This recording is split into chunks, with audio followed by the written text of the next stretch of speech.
Hi everyone, Marco and Coach here for our 57th and brand new episode of our special edition, Lore of the Universal Century. Today, we're going back again to the late UC in an attempt to answer a particular question, which is...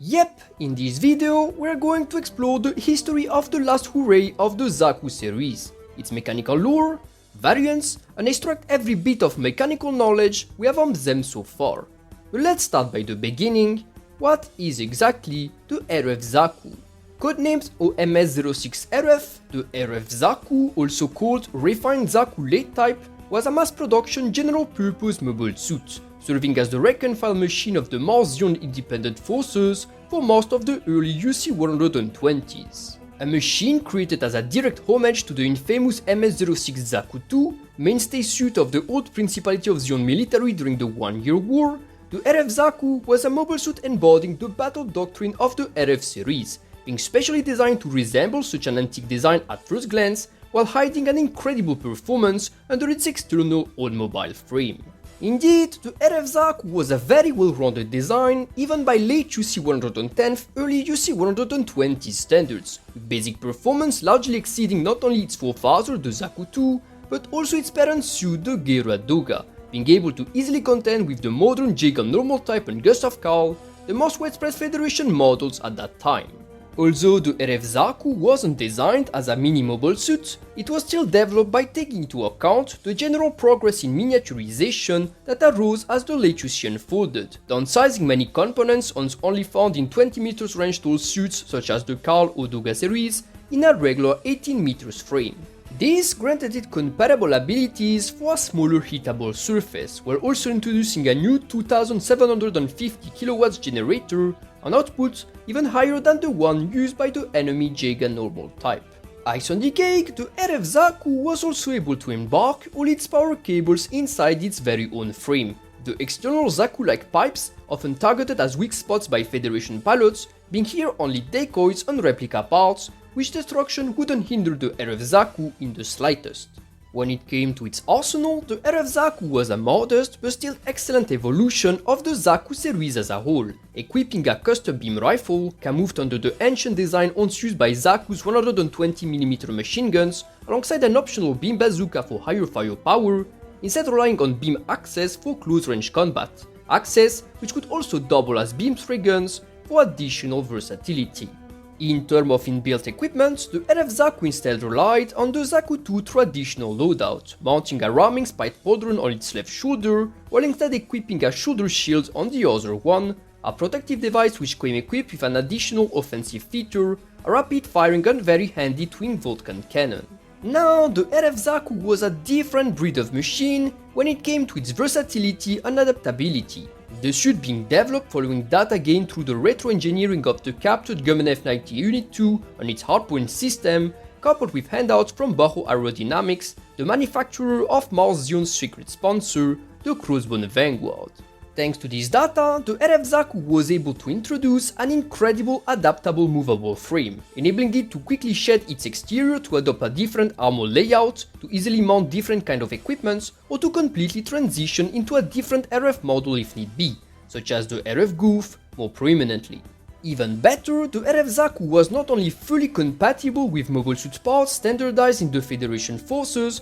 but also had its technological blueprints eventually released as open source through the entire Earth sphere, enabling the RF Zaku to be easily fielded while remaining insanely easy to repair, while also offering the chance to any terrorist or rebel cell to gain the know-how to produce RF Zakus, with even mere mobile worker manufacturing plants being capable of producing additional RF Zakus even in the most backwater locations. Thanks to this combination of decent arsenal, well-rounded performance, excellent versatility, and capacity to be disseminated like a pest, the RF Zaku soon became a favorite model as the all-mobile conflict unfolded, with Martian fielding it as their primary mainstay model for the duration of the war, while countless smaller cells continued to craft it and deploy it well after the late UC 120s. Although the RF Zaku would pale in comparison to high-end miniaturized mobile suits, such as the Formula series of the Shinri or even the Denan and Burga series of Bajo Aerodynamics, the model would prove to be highly effective during the Second All-Mobile War,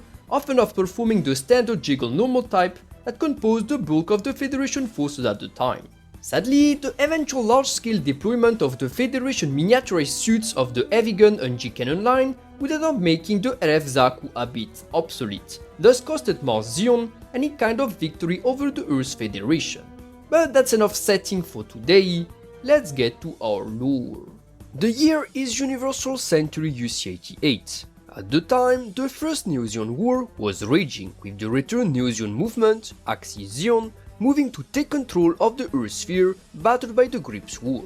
Nearly 356 kilometers away from there, on the red planet known as Mars, stood a different Zeon remnant organization called Zeon Mars, formed by Kycilia Zabi's loyalist forces and firmly in control of the entire Martian sphere. A group of nostalgic old-timers who had evacuated to Mars after Zeon's defeat at the end of the 1-year war, Zeon Mars had thus effectively seized control of the original Martian civilian settlement, Arcadia, using its massive power plants to impose their rule on the native civilian population, but also to quell a different Zeon remnant organization that arrived shortly after the Delas conflict, a Giran loyalist faction that would later be known as Re-Zeon. For most of the UC-80s, Zeon Mars effectively ruled Mars with an iron fist, soon forming an alliance with the other Zeon remnant group barricaded in the Axis Space Fortress at the end of the fringes of the Earth sphere, the organization that would later reveal itself as Axis Zeon. Zeon Mars' early and flourishing partnership with Axis resulted in cooperation through numerous handouts of blueprints and mobile suit designs, with Zeon Mars adopting many of Axis' newest mobile suits, producing them locally in the Arcadia power plant while modifying their design to fit their own philosophy. Indeed, unlike Axis or Re-Zeon, which were keen to innovate and often adopted stolen Federation or brand new designs, Zeon Mars prided itself of its lineage to the Principality of Zeon of the Old, modifying most of its modern mainstay machines to directly or overtly emulate traditional Zeon elements such as the Zaku II, Gelgog, Dom, or even the Big Zam series. If you have watched the Dryson video, this is why Zeon Mars' local variant of the Dryson, the Dom 3, was made to be painfully similar to the original Dom of the 1-year war era, a trend Zeon Mars applied to most of its machines, while going to such LARPing length as to voluntarily tweak the Wolf design, whose production Axis had partially outsourced to Zeon Mars, into the more Zeon-like Wolf, justified by Zeon Mars due to their disdain of the angular design the Wolf carried over from the Mark V and Psycho Mark II. Icing on the cake, these cretins also refused to follow Axis' proposal to adopt the Wolf as their common next-generation mainstay machine for both organizations, instead favoring their Zaku III due to its more popular and venerable design. This particular Zaku III, favored by Zeon Mars, was however not the traditional Zaku III you would be expecting, with Zeon Mars creating their custom local and very early version of it, the AMX-011RG, aka Zaku III R-Type. A modified variation of the Zaku III produced locally on Mars, the R-Type was a machine specially designed in light of Zeon Mars' core obsession, being repainted in traditional Zaku II colors, while mounting new pauldron armor closer to its ancestor, while also completely ditching a lot of the Zaku III's most unorthodox design features, such as the multiple head antennas and screwed beam cannons, also replacing the Zaku III MOV beam cannon with a hand-mounted 30mm Vulcan gun. This R-Type could also be converted into a ground specialized model, the R-G type, which removed unnecessary space equipment to instead adopt hover units shared with the Dom 3, enabling it to glide at high speed on the Martian surface. Aside from these local warfare changes, the R and R-G types however introduced peculiar and very interesting versatile features, with such Zaku III's sharing a number of parts with the Wolf, making both suits intercompatible, thus remarkably standardized. The Zaku III R and R-G would soon become Zeon Mars' mainstay mobile suits during their final months of rule over Mars, with most units being sent as part of the Chester fleet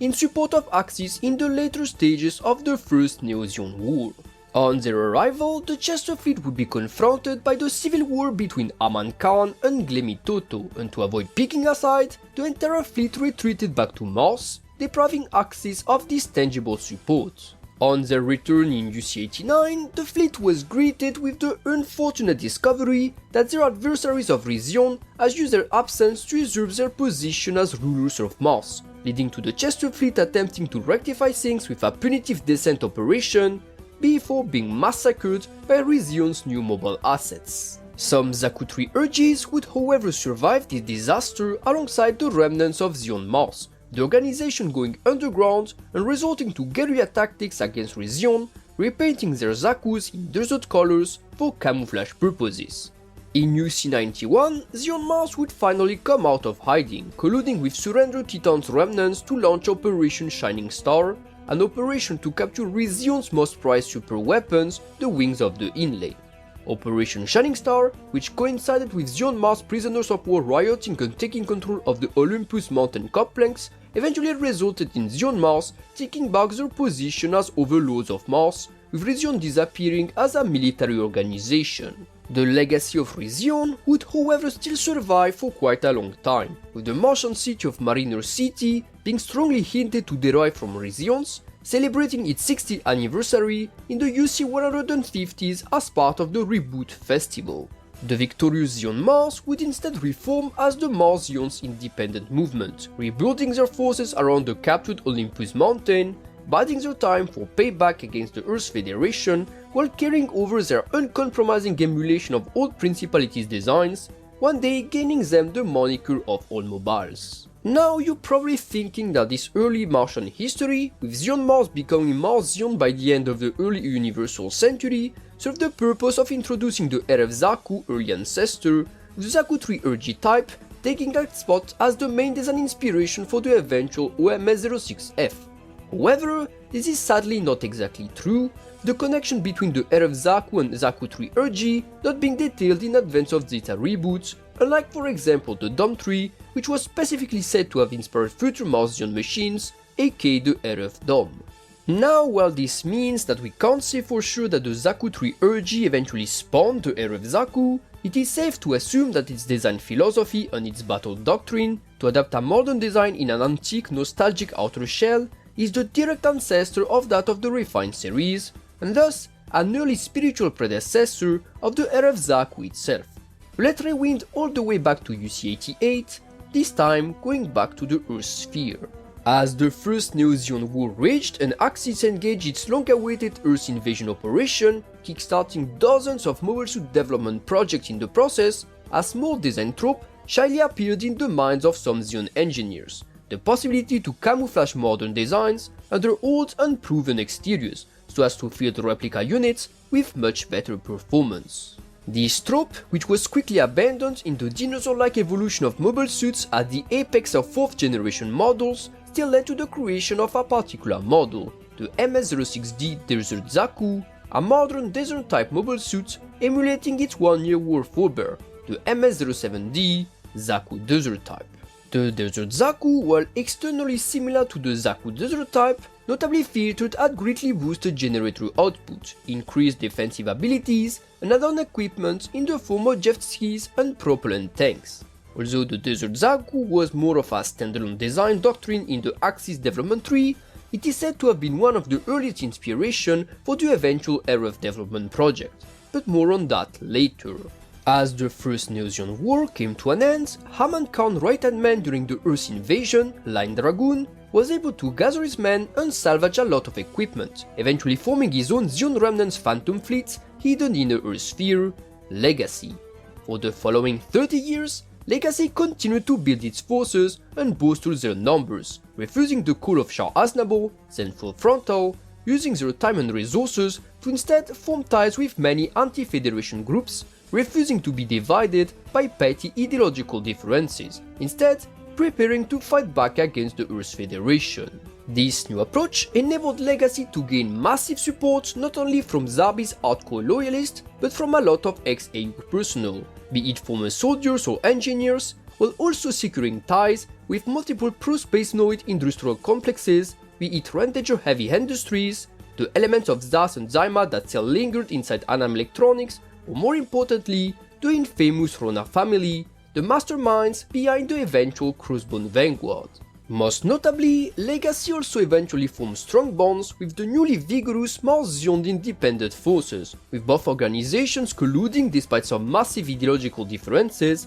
notably with Martian planning to bombard Earth with their Olympus cannon, without caring whether Side 3 would become independent or not. Legacy multiple ties to the industrial complex combined with Martian's massive industrial capabilities and own design history eventually resulted in the RF development project, a development aiming to miniaturize the Gouf line into a 18 meters frame, while remaining adaptable, hyper-modular, easy to repair and produce, and of course, boosting its performance as high as possible, hiding the results under old Principality designs for stealth and ideological purposes. To carry over the early parts of the RF development plan, Martian and Legacy based their work on two core elements. First, a movable frame based on the one of the infamous Zeta Gundam, known as extremely costly but easy to replicate and insanely durable, which was provided by AUG engineers now part of Legacy. And second, data from the TR development project, which was instead provided by Martian, which had kind of absorbed their old Titans allies. To supplement this costly frame, both organizations also drastically adapted the design, making it compatible with parts from both Federation and Zion standards, the new frame easily accepting parts from both the Jagan and Gustav Karl, but also from the Geradoga and Gera Zulu. This frame, baseline of the eventual RF series, could then be equipped with various specific armor shells, such as Zakus or Goufs, each coming with its own gimmicks and weapons built into the armor and transforming it into a proper RF model, the early line of refined machines. But let's focus on the clothing of said frame with Zaku emulation parts. By equipping the newly produced advanced movable frame with armor parts emulating the old Principality of Zion Zaku II, the RF Zaku early type came to light, mainstay machine of Martian up until the Second All-Mobile War and a prize asset of Legacy and all its partners. The armor shell added on the RF movable frame was, in the RF Zaku case, extremely adaptable and hyper-variable, the RF Zaku being usually equipped with a standard armor layer made of titanium alloy and ceramic composite, which could easily be swapped with identical layers made of more resistant Gundam alloy for Ace machines, or instead less resistant but way cheaper super hot steel alloy, a way for poorer Zion remnants to still be able to use and maintain the machine on their own. Even better, the RF Zaku early type could also adopt Zaku variation armor layers to act as a specialized machine, the RF Zaku also existing in the form of units using Zaku II FZ or F2 layers, or even high mobility or amphibious units equipped with proper backpack add-ons, essentially making it easy to customize or adapt to tailored needs. In terms of performance, the RF Zaku early type was an excellent compromise between reliable performance and versatility, easily contending with the Barjim C2 and the Jagan normal type, while being outperformed in some specific fields, but being painfully inadequate to fight against miniaturized mobile suits that Anime Electronics, the Scenery, and the Butch Concern were all advancing at that time. This, however, was not a major issue, as the intended role of the RF Zaku was to serve as a machine for hit-and-run attacks on backwater bases and local garrisons, a machine meant for terror attacks on insurgency, while leaving high-performance enemies to more advanced RF models such as the RF Gelgog, RF Gyan, or RF Kempfer. The RF Zaku early type would become operational around UC-115, with multiple units being handed over by Legacy and Martian to some of their lesser allies of NSP to test under the guise of mobile workers alongside other RF units, an event that would lead to the Federation capturing an RF Zaku, probably one of the reasons why the blueprints were later made open source for everyone to copy, as the Federation had already their hands on the data. Following Martian's defeat at their own Olympus mountain base and the end of the first all-mobile conflict in UC-120, the remains of Martian would fall behind the infamous ace Charles Rochester, returning in UC-121, UC-122, at the head of a rebuilt mobile force, the second stage of the RF series. The RF Zaku, deemed inadequate following the most recent Martian defeat,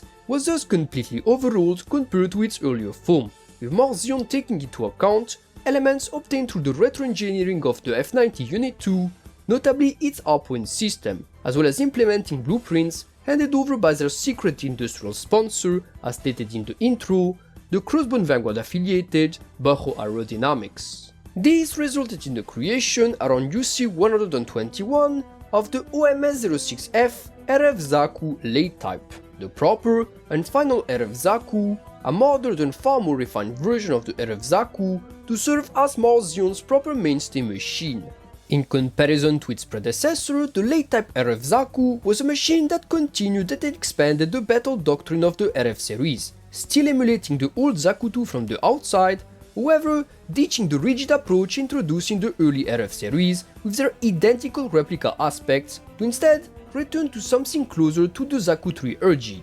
imitating the Zaku form while leaving room for significant design changes. First of all, the late type RF Zaku replaced all the heat and physical weaponry still in use in the early RF Zaku, introducing a full-blown beam-based arsenal, including mid-range, heavy, and close-range beam assets for all possible needs. This much-needed change, however, was not the most drastic one, with the new RF Zaku reworking its movable frame in its entirety and all the replica parts grafted over it. The idea of replica parts in different materials, different Zaku forms or specializations were thus completely abolished in the later RF Zaku, the new model instead putting an emphasis on armor swapping and thus the capacity to transition between different models. What I'm trying to say is that while the earlier RF Zaku was made over an adaptable frame that could receive a much wider array of different armor layers, interchanges between finalized early Zaku RF, while technically possible,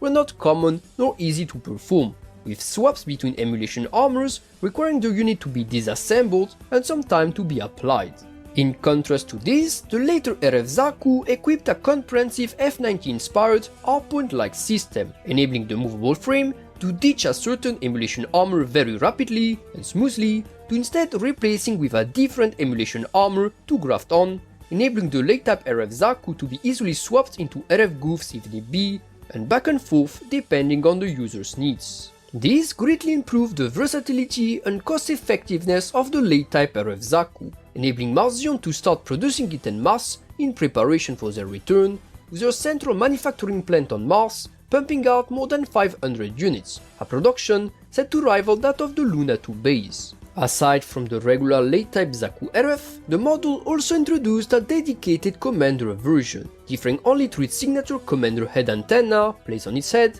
similar to the Zaku Type S, the commander type of the 1 Year War, keeping the old tradition of commander antennas alive in Xeon ranks. As we said some minutes ago, the late type RF Zaku was also close, thanks to its renewed movable frame, to another RF model. Not RF Zaku boy, not RF Zaku. Well, the RF Gouf. Like the RF Zaku and honestly all of the RF series aside the RF Asdam and Gyan, the RF Gouf had initially been commissioned in its early type form, fully camouflaging its higher performance under replica armor parts, thus completely emulating the 1 Year War Gouf, a Zaku-derived tactical close-range mobile suit designed for urban combat. Like the rest of the RF series, the RF Gouf design was revamped after their initial defeat in UC-120, being reworked in its final form, the RF Gouf late type, obtained by mounting a new set of parts on the movable frame of a RF Zaku late type. The new RF Gouf thus created still appeared as a replica unit of the venerable 1 Year War Gouf, but, like most of the late series RF suits, reworked its component and assets to become something more. Like its inspiration, the Gouf, the RF Gouf was also designed as a land tactical close-range specialist, introducing a similar arsenal to neutralize enemy mobile suits. Much like the Gouf, the RF Gouf also introduced a finger machine gun hand, still firing 75mm physical projectiles, but this time also coupled with forehead-mounted Vulcan cannons, enabling the RF Gouf to inflict significant damage in close-range combat. Similarly to the original Gouf, the RF Gouf also introduced a grappling-like weapon for mid-range combat, but unlike the Gouf hit rod, an overheated tentacle to crush then shock enemy mobile suits, the RF Gouf instead introduced the so-called beam rod, a whip-like alternative finished by a small beam emitter. Thanks to its beam emitter, the beam rod could be used to pierce through mobile suits like a grappling hook, securing the catch before enabling the RF Gouf to shock its enemy to death. In addition to that, the small beam emitter could be used as a gauntlet-like small wrist beam blade, helping the Gouf even outside the use of the whip cable. Ice on the cake, the beam rod's cable origin was placed not in the RF Gouf's right arm, like in the original Gouf, but in its shoulder instead, with a securing handle to help the right hand direct it. This was a major advantage compared to the one-year-old Gouf, as cutting the RF Gouf right arm wouldn't necessarily remove the beam rod function as long as the shoulder survived, the RF Gouf just needing to grab the rod with its other arm to continue whipping the enemy. Aside from this, the RF Gouf also introduced a renovated version of the traditional Gouf's arsenal, such as a beam sword directly emulating the ancient hit sword and a beam launcher that could be charged over time for more powerful attacks. Like the rest of the late RF models, the RF Gouf was deployed with initial successes during the second on-mobile conflict of UC-121, notably taking active parts in Martian Earth incursions, curb stomping the Improper Federation large-scale mobile suits of the Carlon Gigant series. Unfortunately, the RF Gouf would still prove insufficient to deal with the newer miniaturized mobile suits deployed by the Federation, notably the Star suit, the F-90 Unit 1, that wreaked havoc in the RF Gouf ranks. Nonetheless, the RF Zakus and Goufs would remain a thorn in the Federation side decades later, although they would gradually start disappearing in traditionally Xeon-affiliated zones by the UC-130s, with newer Zaku types proving themselves far more adequate than the aging RF series, more in line with the newer late UC standards. The prime example of these machines that would eventually bury the RF Zaku relevance even in Xeon-like organizations was the infamous MS-06 Zakurao, a next-generation Zaku-type mobile suit manufactured by the Colony Defense Corp in the UC-130s. A fully miniaturized mobile suit with a high-capacity generator, the Zakurao was a step over the RF Zaku and the rest of the RF series, boasting high performance, modern design, and reliable production costs, enabling the local forces to mass-produce many of them from their own assembling lines. While drawing inspiration from the venerable Zaku II, the Zakurao still drastically modernized the design compared to the RF series approach, introducing a pair of wing-like binder units, each mounting 3 beam spike emitters, a more refined and useful approach than the Zaku II's spiked shoulder. In addition to that, the Zakurao also introduced a specific arsenal to keep with its era trends, notably a beam machine gun emulating the Zaku II 120mm machine gun, and a new dual offensive and defensive weapon, the Mega Beam Tomahawk, capable of being used as a large axe-type beam blade when folded or a beam shield when fully deployed. Last but not least, the Zakurao also equipped a supplementary beam bazooka, also completely unrelated to past Xeon designs. Due to such reliability and performance, the Zakurao soon became the mainstay of the local garrison forces, with its first show of force coming in UC-133, with countless units being sent to the aid of the Federation and Crossbone Vanguard forces, helping them from being overrun by the Jupiter Empire, thus turning the tide of the First Jovian War. The Zakurao would continue serving in garrison forces in the years that followed, with some units being still active in UC-169, well into the age of the space warring states. At that time, the barbarian kingdom of the country of him would also deploy various Zakuraos as part of its forces, making it one of their most advanced designs, especially compared to most of their cobbled together mixed builds, an unfortunate standard for that crazy era of UC. And with the Zakurao's rise to fame ended the journey of the RF series and the RF Zaku that started it all. With this video comes to an end. Mark and code out.